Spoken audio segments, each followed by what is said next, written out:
അതുപോലെയാണ് ഈ മനസ്സാകുന്ന വെള്ളത്തിന് നീന്തി കളിക്കണം എന്നുണ്ടെങ്കിൽ ഈ ശരീരത്തിൽ ആര് വേണം? ഹരിയാകുന്ന ചൈതന്യം വേണം. എന്ത് രസമാണ് നോക്കൂ. മത്സ്യത്തിന് അങ്ങോട്ടും ഇങ്ങോട്ടും താഴോട്ടും മേലോട്ടും ഒക്കെ പോകണമെന്നുണ്ടെങ്കിൽ വേണ്ടേ? അതുപോലെ ഈ മനസ്സാകുന്ന മത്സ്യത്തിന് കളിക്കണമെങ്കിൽ ആര് വേണം? ഉള്ളിൽ നിറഞ്ഞിരിക്കുന്നൊരു ചൈതന്യം. അത് തന്നെയാണ് ഹരി. അതുകൊണ്ട് ആ ഹരിയുടെ യശസ് പറയാതെ അങ്ങ് എന്തെഴുതി വെച്ചാലും അതിൽ ഹംസങ്ങൾ കുളിക്കേണ്ട തടാകത്തിൽ കാക്കകൾ പോയി കുളിക്കുന്നു പറയാണ്. നിരമന്തി അതിൽ അവർ പോയി കുളിക്കില്ല, ഹംസങ്ങൾ കുളിക്കില്ല. സാധാരണ ഹംസങ്ങൾക്ക് ഇത്തിരി സ്റ്റാൻഡേർഡ് ഉണ്ട്. അവർ മാനസ സരോവരിലൊക്കെയാണ് ഇത്തിരി കുളിക്കുള്ളൂ. ഹംസങ്ങൾക്കുള്ള പ്രത്യേകത എന്താ വെച്ചാൽ പാലും വെള്ളവും കൂട്ടിച്ചേർത്ത് കൊടുത്തു കഴിഞ്ഞാൽ പാലിനെ വേർതിരിച്ച് അവർ വെള്ളത്തെ വേർതിരിച്ച് പാല് മാത്രം അനുഭവിക്കും. അപ്പം അങ്ങനെയുള്ള ഹംസങ്ങൾ അങ്ങയുടെ ഈ ഹംസം എന്ന് പറഞ്ഞാൽ വിവേകികൾ ഈ ഗ്രന്ഥങ്ങളൊന്നും വായിക്കാൻ പോകുന്നില്ല. പുരാണങ്ങളും മഹാഭാരതം ഒന്നും ഉപയോഗിക്കില്ല. അതുകൊണ്ട് എന്ത് വേണം? സവാ വിസർഗോ ജനതാക വിപ്ലവോ യസ്മിൻ പ്രതിശ്ലോകം അബദ്ധവത്യഭി നാമാന്യനന്ദശേഷോങ്കിതാനിയൽ ശൃണ്വന്തി ഗായന്തി ഗൃണന്തി സാധവ. സവാ വിസർഗോ ജനതാക വിപ്ലവോ യസ്മിൻ പ്രതിശ്ലോകം അബദ്ധവത്യഭി. അങ്ങ് ഒരു കാര്യം ചെയ്യൂ, ഒരു കൃതി രചിക്കൂ. അതിലെന്തായിരിക്കണം? നാമാന്യനന്ദശേഷോങ്കിതാനിയൽ ശൃണ്വന്തി ഗായന്തി ഗൃണന്തി സാധവ. ഭഗവാന്റെ മഹിമ വർണ്ണിച്ചുകൊണ്ട്, നാമങ്ങൾ വർണ്ണിച്ചുകൊണ്ട്, ഭഗവാന്റെ ആ മഹത്വം പരിപൂർണമായി കാണിച്ചുകൊണ്ട് അങ്ങ് എഴുതൂ. അതിൽ അബദ്ധവത്യഭി, കുറേയൊക്കെ അബദ്ധങ്ങൾ ഉണ്ടായാലും കുഴപ്പമൊന്നുമില്ല. ഭാഗവതർ നാരദ മഹർഷിയുടെ സ്വാതന്ത്ര്യം കൊടുക്കുകയാണ്. അതിൻ്റെ ആശയം വിടരുത്. കുറേയൊക്കെ എഴുത്തിലൊക്കെ മിസ്റ്റേക്ക് വന്നാലും കുഴപ്പമൊന്നുമില്ല. അതുകൊണ്ട് ഈ ഭാഗവതം വായിക്കുമ്പോണ്ടല്ലോ ചിലർക്കൊക്കെ ഇങ്ങനെ ഒരു തോന്നലുണ്ടാവും, തെറ്റിയ അപകടം ഉണ്ടോ എന്ന്. തെറ്റിയാലൊന്നും അപകടമൊന്നും ഇല്ല. അതിൻ്റെ പിന്നിലുള്ള ഭാവന വിടാഞ്ഞാൽ മതി. നമ്മൾ ഈ വായിക്കുന്നതൊക്കെ മനസ്സിനെ ആരിലേക്ക് കൊണ്ടുവരാനാണ്? ഭഗവാനിലേക്ക് കൊണ്ടുവരാനാണെന്നുള്ള കാര്യം മറക്കരുത് പറയാണ്. അതുകൊണ്ട് അങ്ങ് ഭഗവാന്റെ മഹിമയെ വർണ്ണിക്കുന്ന അതോ ഭഗവാനമോകതൃ ശുചിശ്രവ അസത്യരഥോ ധൃതവ്രത ഒരു ക്രമസ്യാഖിലബന്ധമുക്തയേ സമാധിന അനുസ്മര തൽവിജേഷ്ടിതം. മഹാഭാഗ്യം ചെയ്തവനല്ലേ അങ്ങ്? അമോഘതൃ എല്ലാം അറിയുന്നവനല്ലേ അവിടുന്ന്? ശുചിശ്രവ സത്യസന്ധനാണ്, സത്യരഥനാണ്. അങ്ങ് ധൃതവ്രതനാണ്, എല്ലാം കൊണ്ടും കേമത്തുള്ള ആളാണ്. ഒരു ക്രമസ്യ അഖിലബന്ധമുക്തയെ, എല്ലാവരുടെ മനസ്സിനെയും എല്ലാ ദുഃഖങ്ങളിൽ നിന്നും, എല്ലാ വിഷമങ്ങളിൽ നിന്നും, എല്ലാ ഭയത്തിൽ നിന്നും മുക്തമാക്കാൻ അങ്ങ് ഭഗവാന്റെ മഹിമയിലേക്ക് അവരുടെ മനസ്സിനെ ഉയർത്താൻ സമാധിന അനുസ്മര തൽവിജേഷ്ടിതം. ആ ഭഗവാന്റെ മഹിമയൊക്കെ മനസ്സിൽ കണ്ടുകൊണ്ട് അങ്ങൊരു കൃതി എഴുതൂ എന്നാണ്. അപ്പം എന്തിനാ ഭാഗവതം രചിച്ചിരിക്കുന്നത്? മറ്റു പുരാണങ്ങളിൽ നിന്ന് ഭാഗവതത്തിൻ്റെ വ്യത്യാസം, മറ്റു പുരാണങ്ങളൊക്കെ ഏതെങ്കിലും ഒരു ദേവന്റെയോ ദേവിയുടെയോ മഹിമ പറയുകയാണെങ്കിൽ ഭാഗവതം പറയുന്നത് ഓരോരുത്തരിലും നിറഞ്ഞിരിക്കുന്ന ഉള്ളിൽ നിറഞ്ഞിരിക്കുന്ന ഭഗവാന്റെ മഹിമയാണ്. ഭാഗവതം നിങ്ങളെ നയിക്കുന്നത് ഒരു മൂർത്തിയിലേക്കല്ല, ഭാഗവതം നിങ്ങളെ നയിക്കുന്നത് നിങ്ങളിലേക്ക് തന്നെയാണ്. നിങ്ങളുടെ വ്യക്തിത്വത്തിൻ്റെ ഉള്ളിലേക്കാണ് ഭാഗവതം നയിക്കുന്നത്. അതുകൊണ്ട് തതോന്യതാ കിഞ്ചന യദ്വിവക്ഷത പൃഥഗ്ദൃശത്തൽ കൃതനാമരൂപവി ന കുത്രചിത്ക്വാപിജ ദുസ്ഥിതാമതിൽ ലഭേദപാദാഹത നൗരിവാസ്പദം. അന്യത, അങ്ങ് ഇതിൽ നിന്ന് മറ്റൊന്നാണ് എഴുതുന്നതെങ്കിൽ പൃഥഗ്ദൃശ, ദൈവത്തെ പൃഥക്കായി കണ്ടുകൊണ്ട്, നാമരൂപവി, ഈശ്വരനൊരു നാമവും രൂപവും വെച്ചുകൊണ്ട്, ദേവീ ഭാഗവതം, ശിവപുരാണം, ഇതൊക്കെ അങ്ങനെയാണ് എഴുതിയിട്ടുള്ളത്. ഇങ്ങനെയൊക്കെയുള്ള പുരാണങ്ങളൊക്കെ അങ്ങ് എഴുതിയിട്ടുണ്ടല്ലോ. നാമരൂപങ്ങൾ വെച്ചുകൊണ്ട് എഴുതിയിരിക്കുന്ന അതൊക്കെ ആ പൃഥക് വ്യത്യസ്തമായി കണ്ടുകൊണ്ട്, ഇതൊക്കെ ആളുകളുടെ മനസ്സിനെ ഏതുപോലെയാണത്രേ? കാറ്റിൽ പോകുന്ന, ബാലൻസ് ഇല്ലാതെ പോകുന്ന തോണി പോലെ ആളുകളുടെ മനസ്സിനെ എവിടെയും എത്തിക്കില്ല എന്നർത്ഥം. മനസ്സിലായോ?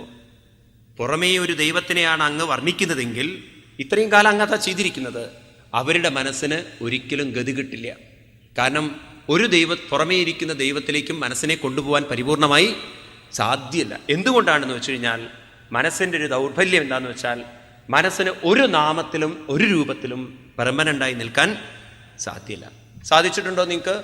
ഗുരുവായൂരപ്പനെ തന്നെ അങ്ങോട്ട് മനസ്സിൽ വിചാരിക്കുക, നിൽക്കുമോ? ഒരു മിനിറ്റൊക്കെ നിൽക്കും. പിന്നെയോ? പിന്നെ അതൊന്ന് പോരും. ഒന്നിലും ഏകാഗ്രമാവാൻ ആര് സമ്മതിക്കില്ല? ഒരു സ്ഥലത്ത് മെഡിറ്റേഷൻ ക്ലാസ് നടക്കുക, ആചാര്യൻ പറഞ്ഞ എല്ലാവരും കണ്ണടയ്ക്കൂ, ഒരാൾ മാത്രം കണ്ണു തുറന്നിരിക്കുക. ഇദ്ദേഹം ചോദിച്ചു, താനെന്തിനാ കണ്ണു തുറന്നത്? എല്ലാവരും കണ്ണടച്ച് എൻ്റെ പേഴ്സ് കൊണ്ടുപോയല്ലോ ഒന്ന്. അങ്ങനെയുള്ളവരോട് എന്ത് പറയാനാ? എളുപ്പമൊന്നുമല്ല. തോന്നുന്നുണ്ടോ നിങ്ങൾക്ക് മനസ്സങ്ങനെ ഏകാഗ്രവും? അതുകൊണ്ട് വേണ്ടാത്തതൊക്കെ എഴുതിയിട്ട് അങ്ങ് ആളുകളുടെ മനസ്സിന് എന്തിനാ മഹർഷിയെ പരിഭ്രമിപ്പിച്ചതെന്ന്. ഇനി ഒരു കാര്യം കൂടി, ഒരു അടുത്ത ശ്ലോകം ഉണ്ടല്ലോ, നാരദ മഹർഷി മഹാഭാരതത്തിനെ ഒന്ന് താഴ്ത്തി വെക്കുക. പറയണ, ജുഗുപ്സിതം ധർമ്മ കൃതേന ശാസത സ്വഭാവരക്തസ്യ മഹാൻ വ്യതിക്രമ യദ്വാക്യതോ ധർമ്മ ഇതീതരസ്ഥിതോ ന മന്യതേ തസ്യ നിവാരണം ജന. അങ്ങ് ജനങ്ങളോടുണ്ടല്ലോ ധർമ്മമനുഷ്ഠിക്കൂ, ധർമ്മമനുഷ്ഠിക്കൂ, ധർമ്മമനുഷ്ഠിക്കൂ എന്നും പറഞ്ഞുകൊണ്ട് അങ്ങൊരു കൃതി എഴുതിയിരിക്കുന്നു. ഏത്? മഹാഭാരതം. യഥോ ധർമ്മസ്തതോ ജയ എന്നൊക്കെ പറഞ്ഞിട്ട് കൃതി എഴുതിയിരിക്കുകയാണ്. ജുഗുപ്സിതം, ആളുകളെ വെറുതെ ധർമ്മത്തിലേക്ക് മാത്രം നയിക്കുന്ന അങ്ങുണ്ടല്ലോ നിന്ദ്യമായൊരു കാര്യം മഹർഷി ചെയ്തിരിക്കുന്നത്. ജുഗുപ്സിതം എന്ന് പറഞ്ഞാൽ നിന്ദ്യം. എന്തുകൊണ്ട്? കാരണം ഈ ധർമ്മങ്ങളൊക്കെ അനുഷ്ഠിച്ചാലും പ്രകൃതിയുടെ നിയമമനുസരിച്ച് ശരീരം എന്തെല്ലാം ധർമ്മം അനുഷ്ഠിച്ചാലും അവസാനം എത്തിച്ചേരുന്നത് പ്രകൃതിയിലേക്കാണ്. ഇതുപോലെ മനസ്സ് എവിടെ എത്തിച്ചേരണം? ഭഗവാനിൽ എത്തിച്ചേരുന്ന വഴി അങ്ങ് പറഞ്ഞു കൊടുക്കാത്തടത്തോളം കാലം എന്തെല്ലാം ധർമ്മം അനുഷ്ഠിച്ചാലും വീണ്ടും മനസ്സിന് ഇതെല്ലാം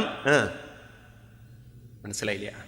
ശരീരം എവിടുന്ന് പുറപ്പെട്ടു അവിടെ എത്തിച്ചേരണം അല്ലേ? അത് എത്തിച്ചേർന്നിരിക്കും. ഇതുപോലെ മനസ്സെവിടുന്ന് പുറപ്പെട്ടുവോ അവിടെ എത്തിച്ചേരാത്തോടത്തോളം കാലം മനസ്സിന് വീണ്ടും വീണ്ടും തിരിച്ചു വരേണ്ടതുണ്ട്.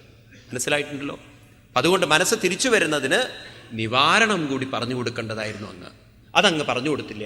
അതുകൊണ്ട് 17ാമത്തെ ശ്ലോകമുണ്ട്, അത് ഇത്തിരി ശ്രദ്ധ വയ്ക്കേണ്ട ശ്ലോകമാണ്. തെക്വാ സ്വധർമ്മം ചരണാംബുജം ഹരേ ഭജന്നപക്കോദപദേ തദോ യഥീ യത്രക്കവാഭദ്രഭൂതമുഷ്യകിം കോവാർത്താപ്തോ അപജതം സ്വധർമ്മത. തെക്വാ സ്വധർമ്മം, ഒരാൾക്ക് സ്വധർമ്മം മുഴുവൻ അനുഷ്ഠിക്കാൻ പറ്റിയില്ല. സപ്പോസ് അതിലൊക്കെ വീഴ്ച വന്നു, ഭർത്താവിനെ വേണ്ട വിധത്തിൽ നോക്കിയില്ല, ഭാര്യയെ നോക്കിയില്ല, അല്ലെങ്കിൽ മക്കളോടുള്ള ധർമ്മം ചെയ്തിട്ടില്ല, മുഴുവൻ ചെയ്തിട്ടില്ല. അങ്ങനെ ചില വീഴ്ചകളൊക്കെ പറ്റിയെങ്കിലും വിഷമിക്കരുത് എന്ന് പറയാണ്. ഞാൻ ചെയ്യേണ്ടതൊന്നും ചെയ്തില്ലല്ലോ എന്നുള്ള കുറ്റബോധം വേണ്ട. തെക്വാ സ്വധർമ്മം, കുറ്റബോധം വേണ്ട. പിന്നെയോ ചരണാംബുജം ഹരേ ഭജൻ, മനസ്സിനെ കൊണ്ട് ആരിലേക്ക് തിരിഞ്ഞാൽ മതി? ഭഗവാനിലേക്കും മനസ്സിനെ ഉയർത്തൂ. ആ ധർമ്മം വിട്ടുപോകരുത്. അങ്ങനെ ഒരാള് ഉയർത്തിക്കഴിഞ്ഞാൽ പതേത്, ഇടയ്ക്ക് വെച്ച് പതേത് മരിച്ചു പോയാലും അഭദ്രം, അവർക്കൊരിക്കലും ജീവിതത്തിൽ എന്തുണ്ടാവില്ല? അധപ്പതനമുണ്ടാവില്ല. ആർക്ക്? സ്വധർമ്മം കുറച്ച് വിട്ടുപോയാലും മനസ്സിന്റെ ധർമ്മം വിട്ടുപോവാത്തൊരാള് അവിടെ എത്തിയിട്ടില്ലെങ്കിലും അവർക്കൊരിക്കലും അധപ്പതനമുണ്ടാവില്ല.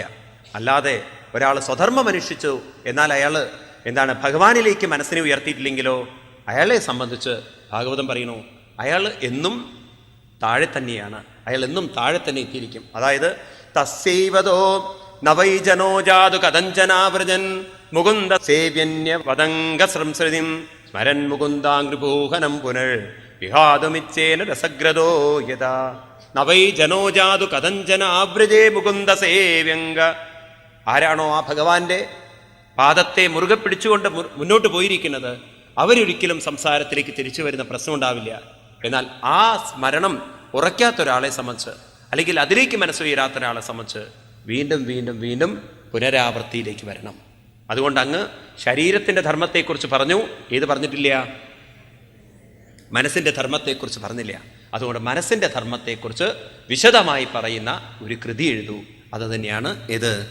ശ്രീമദ് ഭാഗവതം. അങ്ങനെയാണെങ്കിലോ ഇതം ഹി വിശ്വം ഭഗവാനിതേതരോ യദോ ജഗസ്ഥാന നിരോധ സംഭവ തദ്ധി സ്വയം വേദ ഭവൻ തദാപി വൈ രാദേശമാത്രം ഭവത പ്രദർശിതം. ഇതം ഹി വിശ്വം ഭഗവാനിതേതരോ, ഈ പ്രപഞ്ചം അല്ലെങ്കിൽ ഈ കാണുന്ന സകലതും ഭഗവാനിൽ നിന്നൊരിക്കലും വ്യത്യസ്തമല്ല. കാരണം ഭഗവാനില്ലെങ്കിൽ ഇതൊന്നും അനുഭവിക്കാൻ സാധ്യമല്ല. തദ്ധി സ്വയം വേദ, എല്ലാം ഭഗവാനിൽ തന്നെയാണ് എന്ന് നല്ലവണ്ണം ബോധ്യമുള്ള അങ്ങ് അത് കുറച്ച് മാത്രം പറഞ്ഞു വെച്ചു. ഗീതയിലൂടെ വളരെ കുറച്ചേ പറഞ്ഞു വെച്ചുള്ളൂ. അതുകൊണ്ട് ഭഗവാനിലാണ് എല്ലാം ഇരിക്കുന്നതെന്നും ഭഗവാനില്ലെങ്കിൽ എല്ലാം ഒരു വലിയൊരു പൂജ്യമാണ്, വട്ടപൂജ്യമാണെന്നും മനസ്സിലാക്കി കൊടുക്കുന്ന രീതിയിൽ ആളുകളുടെ മനസ്സിനെ ആരിലേക്ക് കൊണ്ടുവരണം? ഭഗവാനിലേക്ക്. വളരെ രസകരമായിട്ട് രാമകൃഷ്ണ പരമഹംസർ പറയും, നമ്മളൊരു 1000 എഴുതി കഴിഞ്ഞാൽ ഓരോ പൂജ്യത്തിനും വില കൊടുക്കുന്നത്, 1000-ലെ ഓരോ പൂജ്യത്തിനും വില കൊടുക്കുന്നത് ആ ഒന്നാണ്. ആ ഒന്ന് പോയി കഴിഞ്ഞാലോ? ഇതുപോലെ ഈ ലോകത്തിന് വില കൊടുക്കുന്നത് നമ്മുടെ മനസ്സാണ്, അല്ലേ? ഒരാളുടെ മനസ്സും ഇല്ലെങ്കിലോ ലോകത്തിന് വല്ല വിലയുണ്ടോ? ആ മനസ്സുകൾക്കൊക്കെ ആരാ വില കൊടുക്കുന്നത്? ഉള്ളിൽ നിറഞ്ഞിരിക്കുന്നൊരു ഭഗവാനാണ്. ആ ഭഗവാൻ ഇല്ലെങ്കിൽ മനസ്സുണ്ടോ? മനസ്സില്ലെങ്കിൽ ലോകമുണ്ടോ? ഉണ്ടോ? ലോകത്തിന്റെ നിലനിൽപ്പ് മുഴുവൻ മനുഷ്യന്റെ മനസ്സിലാണ്. ശരിയല്ലേ? ചിന്തിക്കും നിങ്ങൾ.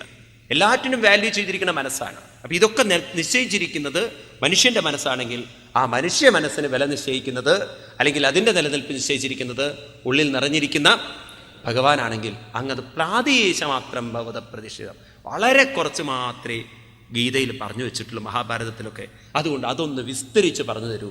ഇങ്ങനെ ഭഗവാന്റെ മഹിമയെ, എല്ലാവരിലും നിറഞ്ഞിരിക്കുന്ന ഭഗവാന്റെ മഹിമയെ എല്ലാവർക്കും കാണിച്ചു തന്ന് എത്രയൊക്കെ ധർമ്മത്തിൽ ച്യുതി സംഭവിച്ചവരാണെങ്കിലും അവരുടെ മനസ്സിനെ അതിലേക്ക് ഉയർത്താൻ വേണ്ടി പറഞ്ഞ ശാസ്ത്രമാണ് ശ്രീമൽ. ഇനി ആരെങ്കിലും നിങ്ങളോട് ചോദിക്കുകയാണ് എന്താ ഭാഗവതം എന്ന് ചോദിച്ചു കഴിഞ്ഞാൽ വളരെ വ്യക്തമായി മറുപടി പറയൂ. എല്ലാവരിലും നിറഞ്ഞിരിക്കുന്ന ഈശ്വര മഹിമയെ കാണിച്ചു തരാനും ഇനി വ്യവഹാര തലത്തിൽ ഇത്തിരി ധർമ്മച്യുതി സംഭവിച്ചാലും മനസ്സിനെ അതിലേക്ക് ഉയർത്താനും വേണ്ടി എഴുതി വച്ചിരിക്കുന്ന ഗ്രന്ഥമാണ് ഭാഗവതം. അതുകൊണ്ടായിരിക്കാം ഈ കലിയുഗത്തിൽ മറ്റു പുരാണങ്ങളെക്കാൾ കൂടുതൽ ഏത് പ്രചരിച്ചിരിക്കുന്നത്? ഭാഗവതം അത്ര ഒരു ഗംഭീര ശാസ്ത്രമാണ് ഭാഗവതം എന്ന് പറയുന്നത്. ഏത് തളർന്ന മനസ്സിനെയും ഉയർത്താൻ ഇതിൽ ശക്തിയുണ്ട്. എന്നിട്ട് പറഞ്ഞു, ഇത് എൻ്റെ അനുഭവമാണ് വേദവ്യാസ മഹർഷി, ഞാനിത് അങ്ങേക്ക് പറഞ്ഞു തരാം. എന്നിട്ട് നാരദ മഹർഷി സ്വന്തം കഥ പറയാണ്. നാരദ മഹർഷി പൂർവ്വജന്മ കഥയാണ് പറയുന്നത്. പണ്ട് ഞാൻ ഒരു ശൂദ്രസ്ത്രീ എന്ന് പറഞ്ഞാൽ ഇവിടെ അർത്ഥം ജാതി കൊണ്ട് താഴ്ന്നത് എന്നല്ല. ശൂദ്രസ്ത്രീ എന്ന് പറഞ്ഞാൽ ഈ ആധ്യാത്മികമായ സംസ്കാരങ്ങളൊന്നും ഇല്ലാത്തൊരു സ്ത്രീയുടെ ഒരു മകനായിട്ട് ജനിച്ചു. അച്ഛൻ ആരാന്നൊന്നും അറിയില്ല. അന്നത്തെ കാലഘട്ടമൊക്കെ അങ്ങനെ ഇരിക്കാം, എവിടുന്ന എന്താണെന്നൊന്നും അറിയില്ല. ഏതായാലും ഒരു ബ്രാഹ്മണ ഗൃഹത്തിൽ, അതും ബ്രാഹ്മണൻ എന്നൊക്കെ പറഞ്ഞു കഴിഞ്ഞാൽ ഒരു സത്സംഗിയായിരിക്കുന്ന ബ്രാഹ്മണ ഗൃഹത്തിലായിരുന്നു അമ്മ ജോലി ചെയ്തത്. അമ്മ എന്നെ കൊണ്ടുപോകും. ഞാൻ 5 വയസ്സുള്ള ബാലൻ. എനിക്കാണെങ്കിലോ കളിയിലൊന്നും താല്പര്യം ഉണ്ടായിരുന്നില്ല. എങ്ങനെയോ കുട്ടിക്കാലം മുതലേ ഒരു ദൈവീക സംസ്കാരം ഉള്ളത് കൊണ്ട് ആ ബ്രാഹ്മണന്റെ വീട്ടിൽ ചെന്നിട്ട് അയാളെ കുറെ ഹെൽപ്പ് ചെയ്യും. അങ്ങനെ ഇരിക്കുമ്പോൾ ഒരു സുഹൃതം വന്നു. എന്താണിത്? ചാതുർമാസ്യ കാലം വന്നപ്പോൾ അവിടെ കുറച്ച് ആളുകൾ, സത്സംഗികളായിട്ടുള്ള ആളുകൾ വന്നു. അപ്പം അവർ സത്സംഗങ്ങളൊക്കെ എടുക്കും, പലതും ചെയ്യുന്ന സമയത്ത് ഞാനതിലൊക്കെ പങ്കുചേർന്നു. എന്നിട്ടോ അവരുടെ ശുശ്രൂഷമാണോ, അവരെ ഞാൻ ശുശ്രൂഷിക്കാൻ തുടങ്ങി. എന്ന് മാത്രമല്ല, ഞാൻ ഉച്ഛിഷ്ടലേപനം, അവർ കഴിച്ചതിൻ്റെ ഉച്ഛിഷ്ടം കഴിക്കും. എന്നിട്ട് അവർ പറയുന്ന തത്ര അന്നുഹം കൃഷ്ണകഥ പ്രകായത അനുഗ്രഹേണ ശൃണുവം മനോഹര, അവര് പലതും പറയുമ്പോൾ അതിലെനിക്ക് മാം അവദ്രുചി, എനിക്ക് രുചി വന്നു തുടങ്ങി. ക്രമേണ എൻ്റെ മനസ്സ് അവർ പറഞ്ഞതിൽ അങ്ങോട്ട് ഉറച്ചു. ക്രമേണ പശ്യമയി ബ്രഹ്മണി കൽപ്പിതം പരേ. 5 വയസ്സുള്ളപ്പം തന്നെ എനിക്ക് മനസ്സിലായി ഈശ്വരൻ എന്ന് പറയുന്ന ശക്തി എവിടെയുണ്ട്? എന്നിൽ നിറഞ്ഞിരിക്കുന്നത് നീ മഹാത്മാക്കളിലൂടെ മനസ്സിലാക്കാൻ പറ്റി, പുറമേ അല്ല എന്ന് മനസ്സിലായി. എന്തോ ആ ഒരു വലിയൊരു ഭാഗ്യം ഞാൻ അവരോട് ചേർന്നപ്പോൾ ശ്രദ്ധദാനസ്യ ബാലസ്യ ദാന്തസ്യ അനുചരസ്യ ച, എന്നിലെ ശ്രദ്ധ കണ്ട്, ഞാൻ അവരെ ശുശ്രൂഷിക്കുന്നത് കണ്ട്, എന്നിലെ വിനയം കണ്ട്, എന്നിലെ മഹത്വം കണ്ട്, ജ്ഞാനം ഗുഹ്യതമം യത്തൽ സാക്ഷാൽ ഭഗവതോദിതം അന്നവോജൻ ഗമിഷ്യന്ത കൃപയാദീനവത്സല. എനിക്കവര് ഭഗവാൻ തന്നെ പറഞ്ഞു കൊടുത്തിരിക്കുന്ന, ഭഗവാനിൽ നിന്ന് തന്നെ പ്രകടമായിരിക്കുന്ന ജ്ഞാനം ഗുഹ്യതമം, വളരെ സൂക്ഷ്മമായ ജ്ഞാനം അവരെനിക്ക് പറഞ്ഞു തന്നു. അപ്പോൾ 5 വയസ്സിൽ ജീവിതത്തിൻ്റെ പരമമായ സത്യം മനസ്സിലാക്കിയ ആളായിരുന്നു അത്രേ നാരദ മഹർഷി പൂർവ്വജന്മത്തിൽ. അങ്ങനെയൊക്കെ കേട്ട് അങ്ങനെ ഞാൻ അതൊക്കെ മനസ്സിലിങ്ങനെ വളർത്തിക്കൊണ്ടുവരുമായിരുന്നു. ക്രമേണ എന്തു പറ്റി? ഇതൊക്കെ കഴിഞ്ഞ് എൻ്റെ മനസ്സിലങ്ങോട്ട് ഭഗവാനെ സ്മരിക്കാൻ തുടങ്ങി. ഓം നമോ ഭഗവതേ തുഭ്യം വാസുദേവായ ധീമഹി പ്രദ്യുമ്നായ നിരുദ്ധായ നമഃ സംഘർഷണായ ച. ഇപ്രകാരം ഞാൻ ആ മന്ത്രവും ജപിച്ചുകൊണ്ട് ഭഗവാനെ എനിക്ക് പറ്റുന്ന രീതിയിലൊക്കെ അവർ പറഞ്ഞു തന്ന പോലെയൊക്കെ ധ്യാനിച്ചുകൊണ്ട്, ഒരു ശംഖുചക്ര കഥാരൂപത്തിലൊക്കെ ധ്യാനിച്ചുകൊണ്ട് ഞാനങ്ങനെ അവർ